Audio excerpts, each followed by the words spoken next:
Welcome back, everyone, to Ferris State women's basketball action. Rob Bentley and Sandy Golston with you at courtside, where Ferris State defeats Saginaw Valley State 68-59. Joined by the head coach of the Bulldogs, Kurt Westendorp. Coach, got to be proud of the bounce-back effort for your kids here, not only from Thursday night, but also even here in this ball game. Yeah, they competed their butts off. They did a great job right from the tip. Like, we were rebounding really, really well. Obviously, I don't know what was going on shooting the basketball for the last 6 quarters, but the last 2 they kind of figured it out. But the energy never dropped. All right, but the other night, sometimes our energy tended to drop a little bit, but we kept getting stops. They competed for not just every possession, but within every possession. Really, really proud of the resilience they showed today. What was the talk at halftime after obviously a tough second quarter of action? We were just talking about the things that we were doing well. We were talking about trying to repeat some of those things. I talked a little bit with our 700-win volleyball coach, Tia Branda Wilhelm, the other day, and she was like, what did your kids do well? So that was a nice bit of mentorship that she was giving me, and we're trying to just apply that a little bit to this team right now. Found out what they were a little bit more comfortable running, and then we kind of stuck with that really for the second half. We put the game kind of in their hands, let them play it out, a few less set plays, just let Mal, Caden, and Adrian just kind of play off of each other. They played a little freer with a little bit more confidence in that second half, because we knew we were going to be able to get the opportunities. We liked a lot of the opportunities in the first half, but we played a lot stronger than in the second half. Got to the free throw line a lot more. We talked about wanting to get to the line more, and we did.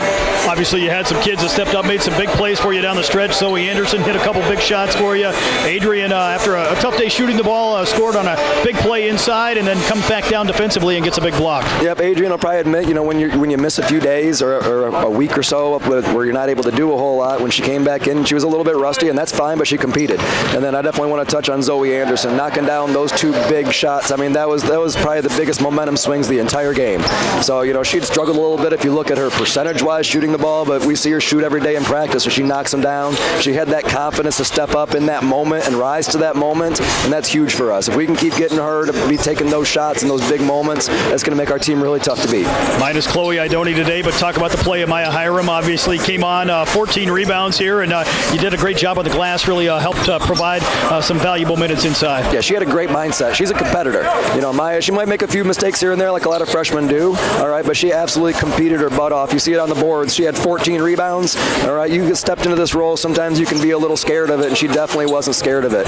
Offensively, I felt like she stayed aggressive. She went right at them a couple times, probably didn't get to the line as much as I thought she could have, all right, but competing for 14 rebounds to the first college start, all right, that was really big. How big was this win in terms of the confidence after a couple tough games, obviously taking on the top team in the GLIAC, and you come out and you get a big win here at home? I can't understate it. It's massive. I mean, it's absolutely massive for what it means for the standings to kind of put us right back there in a tie for first place, but just a mindset-wise, get us back to playing the kind of basketball that we were playing in December. It's a long layoff when we had 20 days between games, and then we kind of had to mix and match lineups.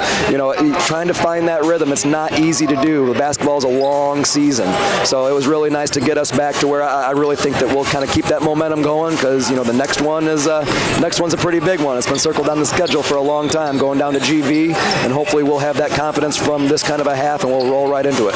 You mentioned Grand Valley State next week. You've got Davenport next week, 2 West Michigan rivals, and obviously with players going back to class on Monday, a little more of a more traditional schedule now coming up. I think they're ready. I think I'm ready for them to be going back to class, get a little bit more of a normal schedule. We love the break because they can focus on basketball.